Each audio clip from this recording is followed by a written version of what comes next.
Girl, look, Luda stepped out of one pile of dog shit to put his other clean foot in the next one. And can somebody get CPS on the line? Is y'all ready to talk about it? Cue the music! Oh yes, bitches and hoes. I'm back. I'll drop a player like it's nothing, it ain't working out. Now no debate or for discussion, bitch, I'm walking out. My time is money, I ain't loving unless you toast it out. Flip my weave and walk it out. Look how I just bossed it out. Now come on baby, why you bugging? We can't talk it out. I keeps it moving, I ain't tripping, lost another spouse. I'm just a boss, it's in my blood, no I won't scream or shout. Grabbing my keys. Cause oh yes, bitches and hoes, I'm back. Back with another video. We're here to discuss Raising Kanan Season 2, Episode 7 review. This was a really good episode. I really liked it and I was here for it. And you can tell it's a really good build up for what's going to happen within the next 3, I think it is, episodes they have left. But let's get into it. So the episode opens up. Juke is over there visiting her ex-girlfriend. Well, I ain't going to say ex, the girl's deceased. But she's over there visiting her girlfriend's grave. And lo and behold, the dad pops up. Now, immediately she's startled and scared because she's like, oh my God, I don't want to, cause no issues because you know how the mom was acting. But it turns out he's just there to let her know, listen, me and her mom was getting divorced. It was inevitable. We were going to do it when she went to college, but, now that she's gone and, R.I.P., we might as well speed up the process now. Me and that lady think 2 different ways, 2 different views. It's time for us to go. And then he said, at the end of the day, I always knew you loved my daughter. And the fact that my daughter was able to experience some love, that's all I needed. So because she loved you, I love you. So shout out to you, Juke. Now, Juke is taken aback because she like, what? Because she was so sure that man was going to say something crazy to him. But she was like, yeah. I mean, the dad's like, listen, I ain't trying to deal with all that. Like, I'm really on some new age stuff and I fucks with you, basically. So now, as he's telling her that he appreciates Juke showing his daughter true love, Juke is trying to spill the tea, and I'm sitting here saying, Juke, shut your ass up. Shut it up. He don't need to know nothing that he don't already know. So she's trying to tell him, I guess what really happened, and he stops and he said, I don't even care to hear no more. All I know is you love my daughter experienced love with you. I'm cool with that. And he said, listen, if you ever need anything, let me know. I have no issues being here for you. And then he tells her, listen, do you have that tape with you and my daughter singing on it? And Juke was like, oh, no, I don't have it. He said, yeah, my ex-wife must have got rid of it or whatever. But, Juke had it because that's the one Marvin told her. So he was like, well, just, look out and be cool. And he left her there to actually spend more time with the girl. And Juke was like, you sure you don't want to stay? He said, nah, I'm here every day. She tired of seeing me. Spend time with your girl. I thought that was cute. We move to the next scene. Lou was in there smashing Ziza, and in comes these Jamaicans to collect. Them people came in there with that bat and said, what the hell is Crown? And, Lou climbs out of the vagina and was like, what the hell, can I put my peen away first? And they were like, man, we don't care about none of that. Where the hell is Crown? Crown owe us some money, the tune of $50,000, and we need to come get our little coin. So now, Lou's whole thing is like, that ain't got nothing to do with me. Whatever you got going on with Crown, that's between y'all and Crown. And like the dude said, stop, pause, my dude. No, it has everything to do with you because if he's gone, because I think Lou told him he was gone at that point. But if he's gone, then he told us that the studio was collateral. So if you own half the studio, then you in it. Basically, we need our little coin. Now this leaves Lou to sit there and go, oh, Lou, you thought you got rid of a problem, and look at you running into another one. God damn it. And Ziza come over there, well, you think we should continue? No, Ziza. He don't even like you. He just smashing you because you easy, girl. Get out of his face. He can't smash. His thing can't get hard no more after them people done threatened him. How he gonna get it back hard? Golly, you gotta be special to do that. Let's move on. We move to the next scene. Kanan is playing his Nintendo. Shout out to the Nintendos back in the day. And he sees the bag. So he opens the bag that he got back from Detective Howard. And he sees the gun in there and he sees the letter. And in my mind, I'm saying, open it, open it, open it. But Kanan decides not to put not to open the damn letter. Boy, open that shit before Rock find it and burn it. And swear to God, you ain't never had it. She be lying about everything. Moving on, Marvin meet what his name? Selly, the mob boss.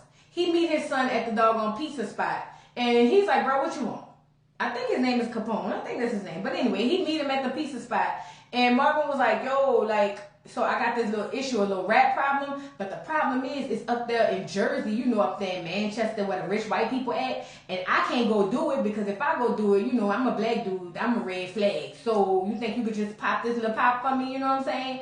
And Sorelli's son was just like, first of all, I mean, let me think about it, but don't tell my daddy, first of all. And then second of all, like, boy, like, let me check into you. I'll call you. Don't call me. And I'm just sitting here going, now he gonna get that boy to go pop, what her name, Tommy or Tony, the white girl, who's supposed to be testifying for him or against him.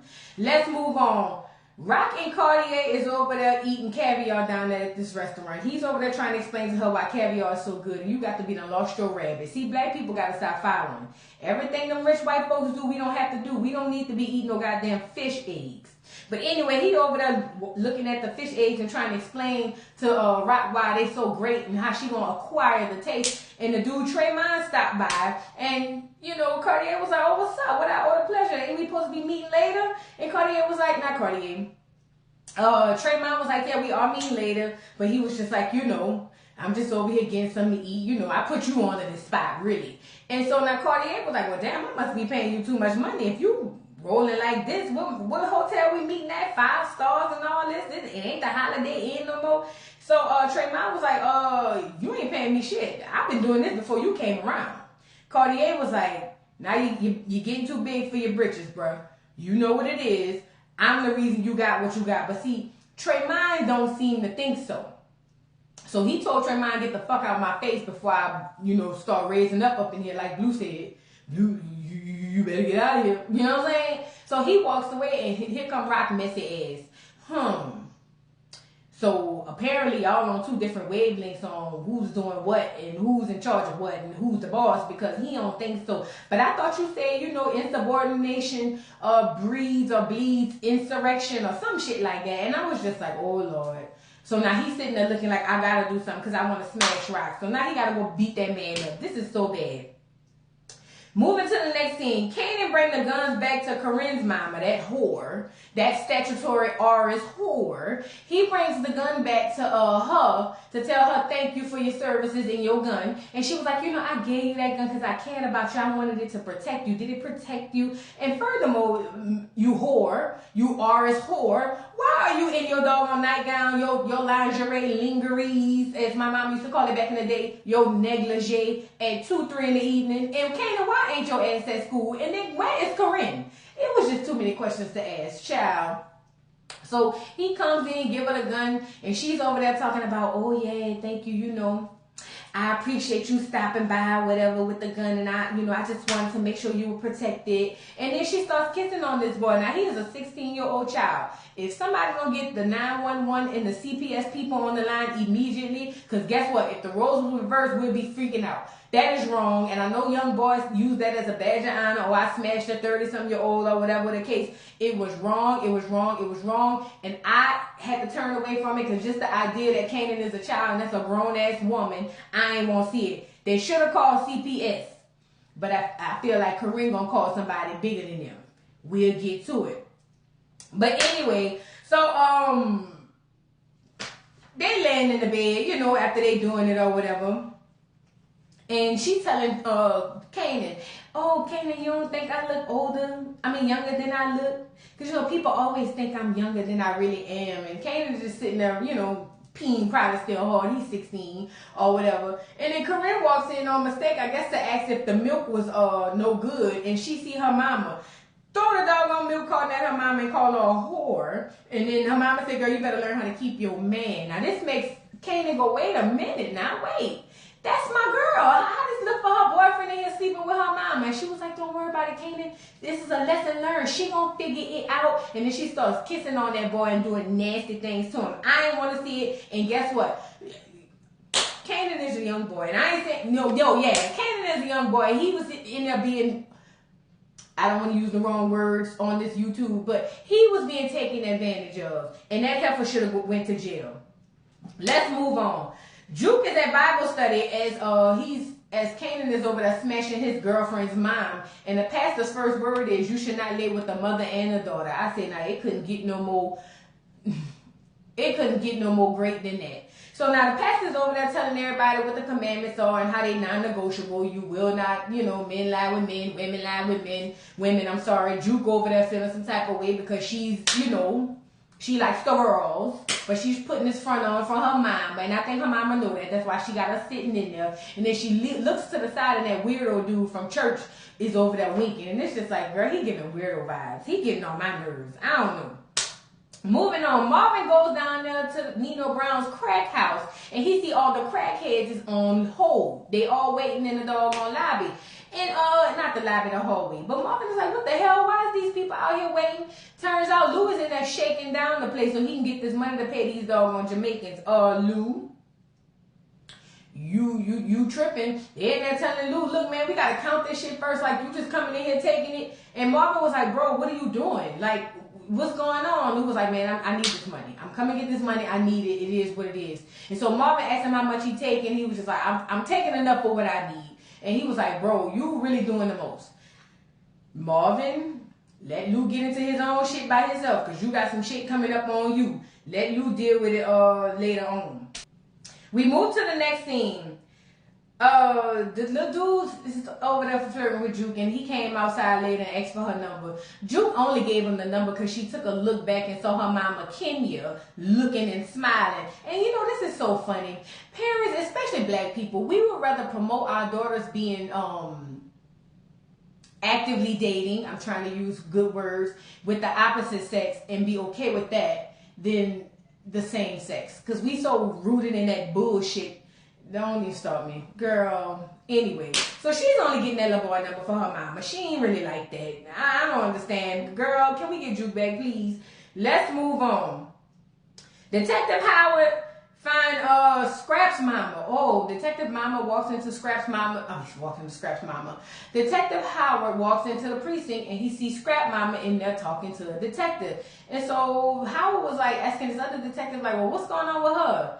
And the other detective was like, oh, she's trying to talk to Detective P or whoever his name is, because she feel like her son didn't commit, the S word. He actually was murdered. And Howard was like, wait a minute, that don't make sense. And he was like, well, why would she want to talk to Detective P or whoever it was? And he said, well, because that's his informant. That she's his informant, I'm sorry. So basically, they turn a blind eye, let her run a little gambling ring out there, like Harlem Nights, and she, bring them back the tea. So now Howard is just like, you sure it wasn't the dude, her son?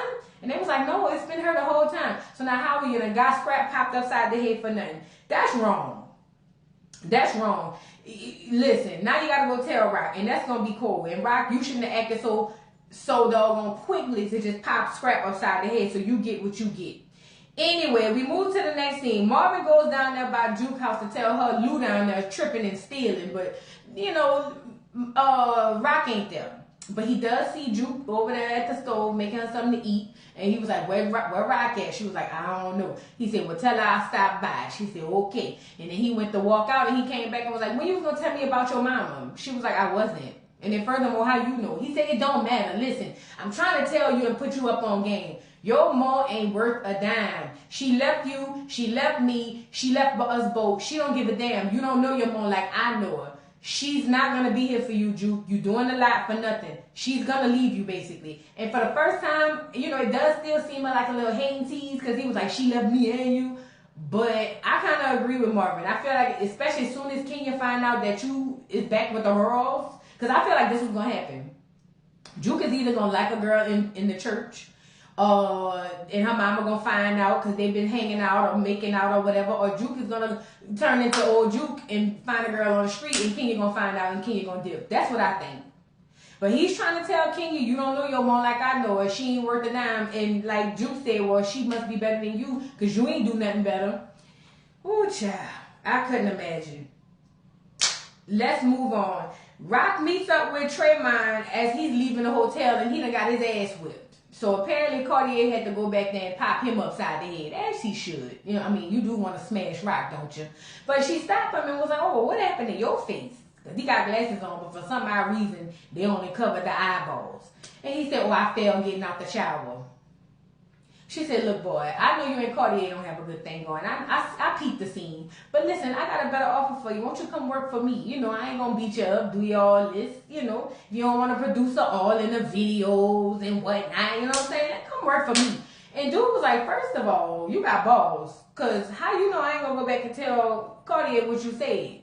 He said, and then secondly, who the fuck are you? And like Rock said, listen, if you good in business, you know good business when you see it. I said what I said. I'm going to give you a better product at a better price. Holler at me and let me know. But see, Tremont said he need to find out what the hell going on. Let me do some research. And she said, well, let me know if you change your mind. Moving on. Kanan and why did I call this man Diamond anyway? What's that man's name? The light-skinned dude the mama messed with. This is so bad. I said Diamond, but that's not his name. Anyway, it's gonna come to me. But Kanan and Rock's love, or ex-love for that matter, meet up at the diner. And he tells Kanan that, listen, I'm basically moving to North Carolina. I got this job with this transportation company, and I'm dipping. So Kanan was like, oh, you really about to leave? He was like, yeah, I gotta move around. And so Kanan was like, well, you want me to tell my mama?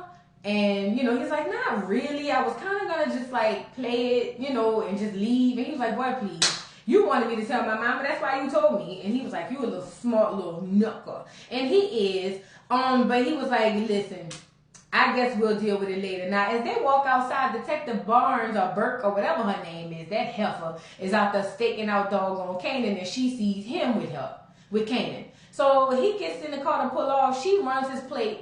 Pulls him over, asks him all these questions. How do you know Kanan Stark? Do you know his daddy? He like, first of all, how you know so much about Kanan Stark? And she was like, let me ask the questions. And she was like, but how you know all this and how you know all that? But, you know, dude held it down. He was like, I don't know nothing. Look, that's all I don't know. The dude used to come to my school for after school program or whatever. She said, but he's in high school and that's a college. She said, we had a high school after school program. Like what? What up? So she goes run his doggone license. Detective Burke is getting too close. Somebody need to pop her upside the head, push her forehead back. Let's move on. Rock done bought her a house, child. And the realtor said, look, girl, I know you done paid cash, and I'm all here for it, but the HOA said they need to see where your income coming from. And Rock was like, why the hell they need to see where my income coming from? My house paid for. What's the problem?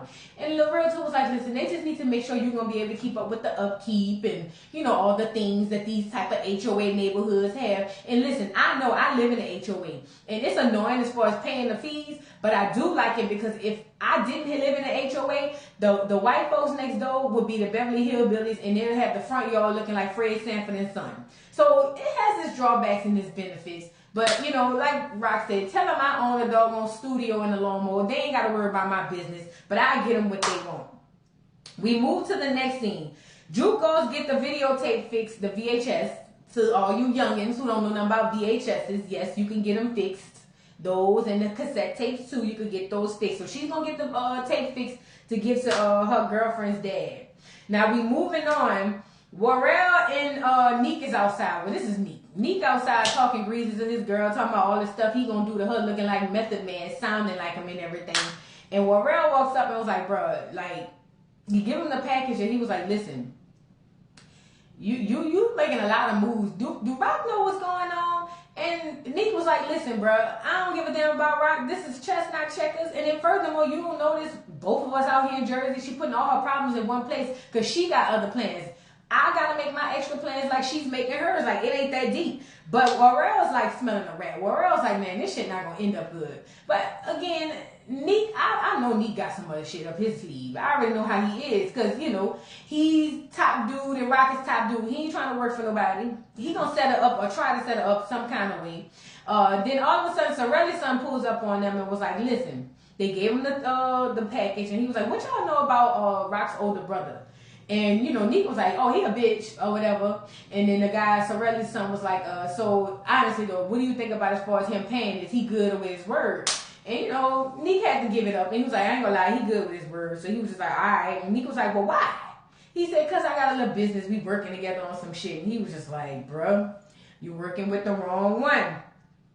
We move to the next scene. Detective Burks see Detective Howard. Oh, she down there doggone scouring, scraping it back in Detective Howard's old records and found out he had a 17-year-old informant back in the day. Now, her and this other cop are discussing it, and this other cop is standing by the desk, and he's just kind of ear hustling. He's listening real hard. And in my mind, I'm like, I hope you working with Howard or Rocket's paying you to find out what the hell going on so you can go back and tell them, because Burke is getting out of hand. I'm ready for somebody to push her forehead back today. I'm sorry. I'm tired of her. Hurry up and get her up out of here. We move to the next scene. Rock is eating dinner with Juliana and her cousin. And she's basically telling them all the plans of her wanting to expand down in Baltimore. You know how they said down there and all them other places. And they're not understanding why she need Neek though. And she was like, listen, I don't need Neek. I'm just kind of like, he's kind of like my payback. I have to employ him right now. But trust and believe, he ain't coming in on none of this. I'm just using him for now. Then he got to get the hell up out of here. Juliana was like, girl, listen, I get it, but you really don't need him. And like Rock said, I get that. I'm going to, get him up out of here. Just let me leave him there for now. And I got other plans for him. So now, Juliana's cousin was like, well, shit, let me know how that works out. So we move to the next scene. Jamaicans beat up to whip Lou ass because he ain't got all their money. Basically, it's just saying this is just a prelude of what's to come if you don't pay us our money. So they jumped his ass. Lou, where was your antennas and why wasn't your head on a swivel? They beat the brakes off of you, Lou. You a damn fool. Moving on. Diamond knocked on the door for Rock. His name is not Diamond. What is that dude's name? And I'm going to remember as soon as I get off this thing. But he knocks on the door for Rock. And Rock see him, and all of a sudden the butterflies came upon her because she... Oh, I know that feeling, girl. When it come down from the top of your chest to your belly down to your cootie cat, that's when you like a dude, yeah. It give a little quiver down there. I know, that's the look Rock gave. But she's trying to prepare herself to walk outside because, she love that boy. She love him. But he ended up, sitting outside with her and telling her that he got to leave.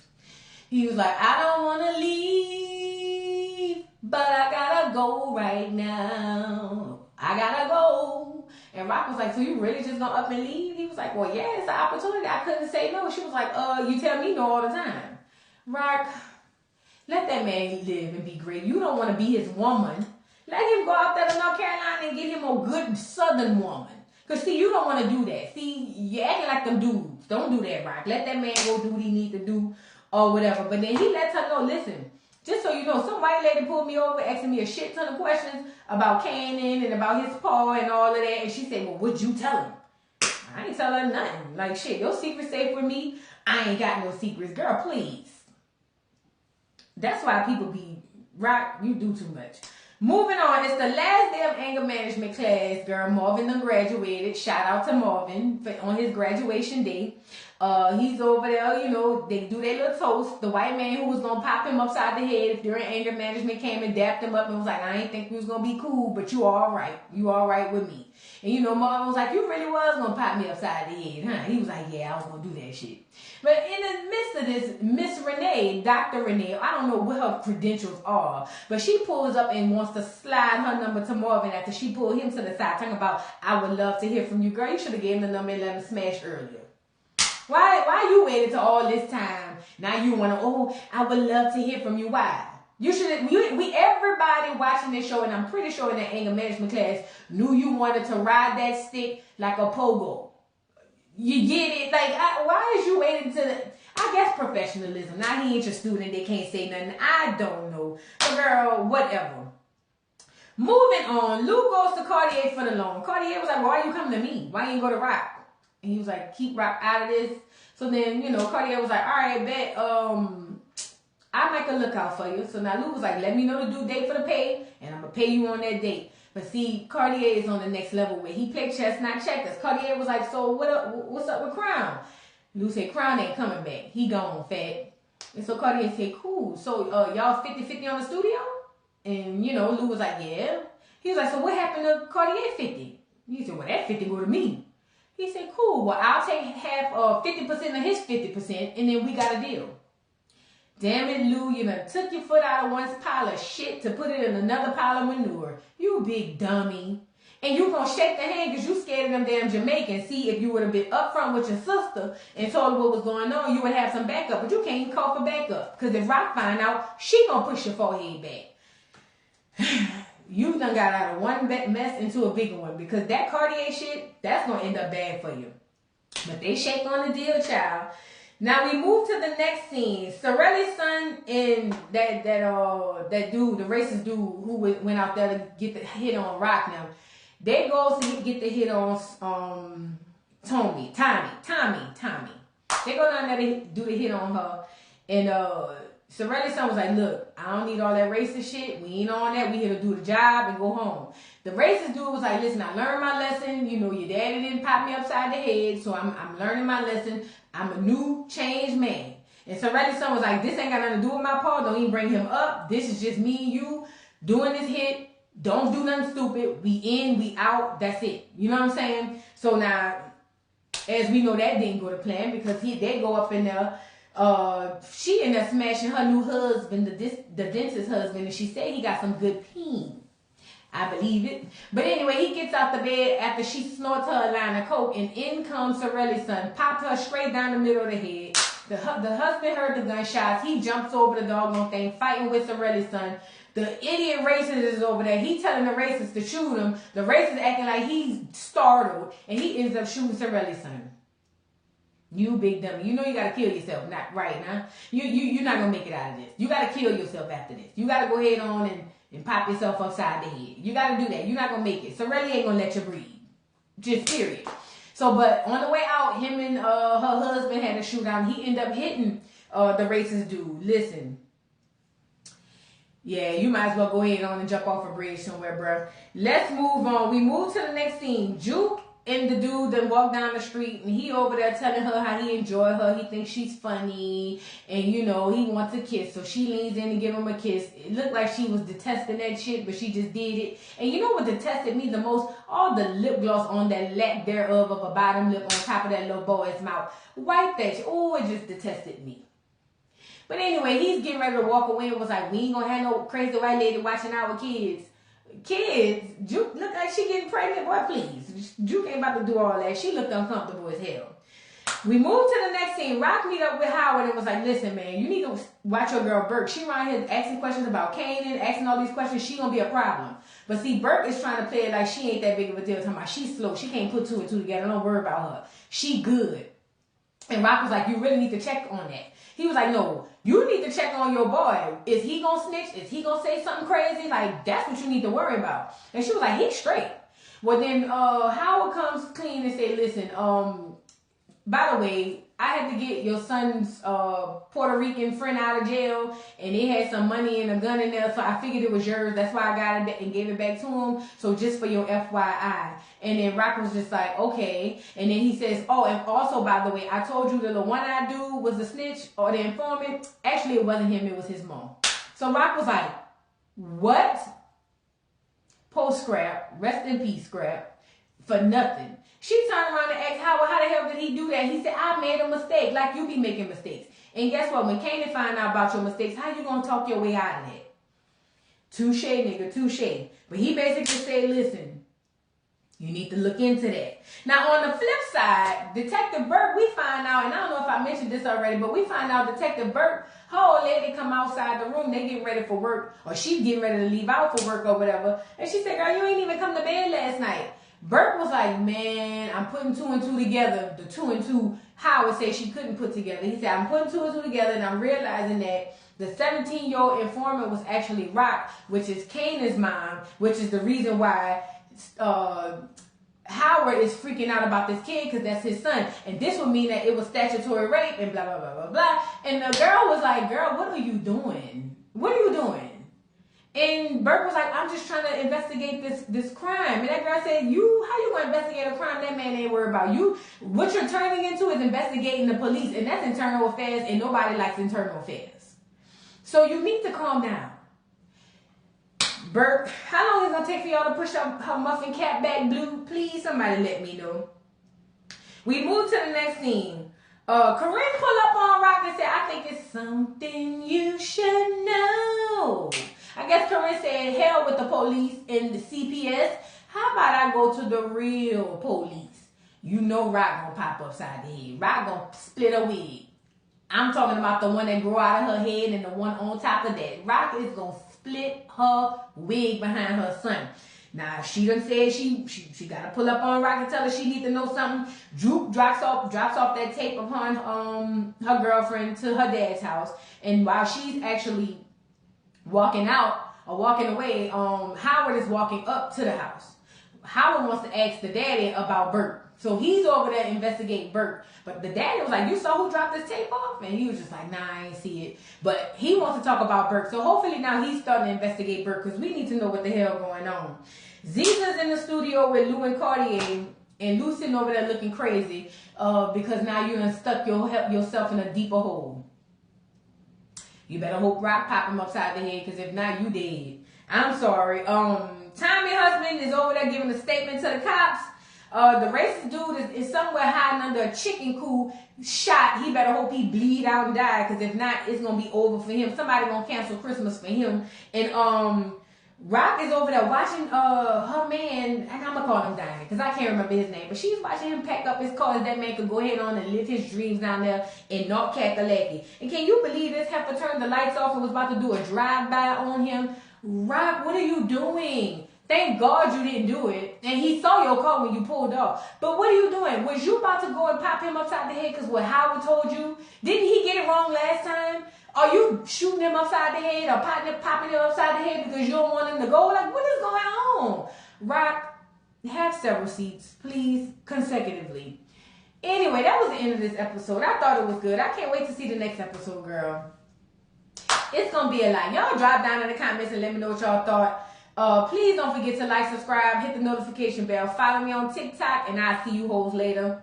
Bye. Mr. Carroll, how you give the voodoo dog time to talk? I don't get no fucking time to talk. Who the voodoo doll is? The nigga you just had up here.